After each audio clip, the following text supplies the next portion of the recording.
The first public screening of a film occurred in 1895 at the Cinématographe Lumière, a theatre owned by the Lumière brothers. The film, titled Workers Leaving the Lumière Factory, featured a single 46-second shot of employees leaving the Lumière brothers' factory building. In 1896, another significant film, Arrival of a Train, was screened, featuring footage of a train pulling to a stop at a station. At the time, the premise of moving images was so groundbreaking that some members of the audience fled the theatre. To the Lumières, however, despite the initial spectacle of moving images, they saw little potential in cinema, dismissing it as an invention without a future. On the other hand, one audience member, theatre owner and professional magician Georges Méliès saw film as a potential platform for creating visual illusions. He tried to purchase a cinematograph machine, but the Lumières refused in fear of developing competition. Instead, Méliès purchased an English-manufactured animatograph and adapted it for film. Months later, he too was screening his own movies as part of his theatre productions. In 1896, whilst filming traffic, Méliès's camera jammed mid-shooting as a bus drove past. Once the jam was fixed and the camera resumed recording, a hearse had replaced where the bus had been. Upon viewing his footage back, Méliès noticed that the bus seemed to transform into a hearse. This inspired him to experiment further with film, and is the first known example of the jump cut. Utilising his photography and magic lantern experience, Méliès also developed and introduced fades in and out, dissolves, and stop-motion photography. This can be witnessed most noticeably in his 1902 film A Trip to the Moon. Through the development of these techniques, Méliès began transforming film from simple moving images into elaborate narratives with groundbreaking visual effects. He called this enhanced theatre. Méliès's enhanced theatre filmmaking perspective, however, remained exactly that, theatrical. He used single, static, wide-angle shots, treating every scene like a theatre stage. He did not direct the audience's focus. Meanwhile, in America in 1901, Edwin S. Porter had been appointed as head of production for Thomas Edison's Skylight Studio, where he was to serve as Edison's director and cameraman for the next 5 years. Inspired by the work of Méliès, in 1903 Porter attempted his first narrative-based film, The Life of an American Fireman. The film followed a fireman saving a woman from two perspectives, one inside the building and one outside. Despite featuring a narrative overlap, the arrangement of shots successfully conveyed that the room was inside the larger building, and demonstrated the early development of continuity editing. In 1903's The Great Train Robbery, Porter further innovated continuity editing through his decisive, immediate cuts between different scenes.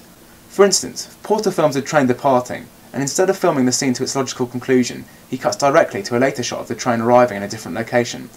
This is the first example of editing being used as a technique to compress time, focusing on the impact rather than the reality of the scene. Through this, Edwin S. Porter had begun to develop a cinematic storytelling language. Not only was the scene itself of importance, the arrangement of each shot heavily influenced the film's meaning. In 1908, Porter hired D.W. Griffiths as an actor for his film Rescued from an Eagle's Nest. Integrating himself into the industry, D.W. Griffiths found a position at Biograph Co., a company struggling with debt but looking for new directors. Griffiths started to develop his own cinematic editing techniques.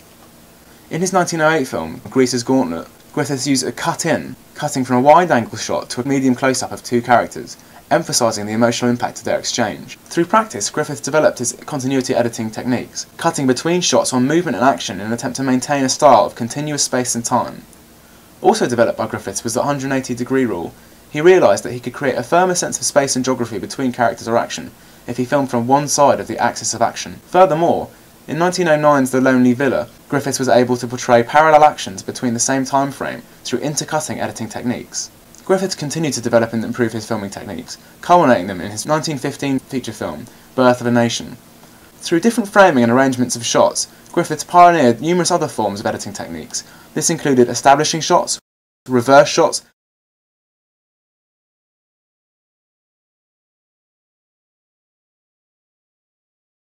matching eye lines, and cutting on action. Despite being an undisputed landmark in filmmaking technique, Birth of a Nation's incredibly controversial subject and themes led to significant criticism. In response, Griffiths created Intolerance in 1916. The film was incredibly unsuccessful, landing Griffiths in $2.5 million worth of debt. However, in Russia, Intolerance was revered by Lenin, who sought to unite post-war Russia through a universally accessible form of message. Film, he realised, was the perfect platform. In 1919, Moscow Film School was established.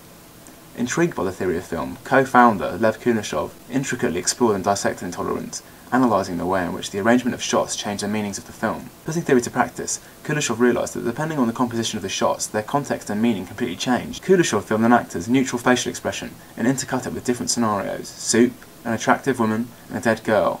Showing each piece of footage separately, audiences applauded the actor's expressions of hunger, lust and sadness.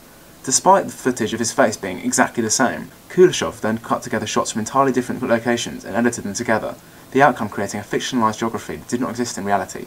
This reinforced Kuleshov's theory that the meaning of film is found not only in the shots themselves, but the order in which they are arranged. This theory was reciprocated by another intellectual Marxist and filmmaker, Sergei Eisenstein.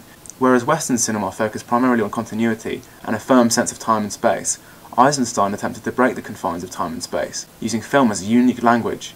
This perspective on filmmaking was labelled montage, derived from the French word for assemble. In 1925, Eisenstein's film Battleship Potemkin featured a scene referred to as the Odessa step sequence. Rather than using continuity editing to portray the massacre unfold, Eisenstein uses editing as a means of conveying the raw fear, confusion and emotion present, believing the emotional impact and concepts conveyed more important than the reality. Eisenstein's theory depicted montage as a process comparable to a Marxist dialectic. There is a thesis and an antithesis that, when colliding, create a new concept or suggestion, a synthesis. Every shot accompanies another contrasting shot, creating a newly synthesized contextual connotation between the two images. When this subtext then collides with another image, the concept can evolve into yet another synthesis, and so on. Eisenstein categorized montage into 5 core methods. Metric montage, which cuts along a specific beat or duration. Rhythmic montage, which cuts to the visual rhythm and movement of the scene. Tonal montage, which cuts to the tone and emotions portrayed.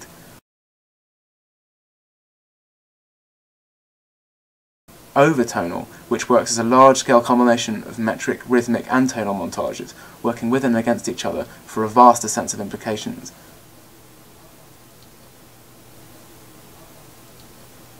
And intellectual montage, which, rather than focusing on emotional subtext, attempts to create new intellectual concepts through conflicting or symbiotic images.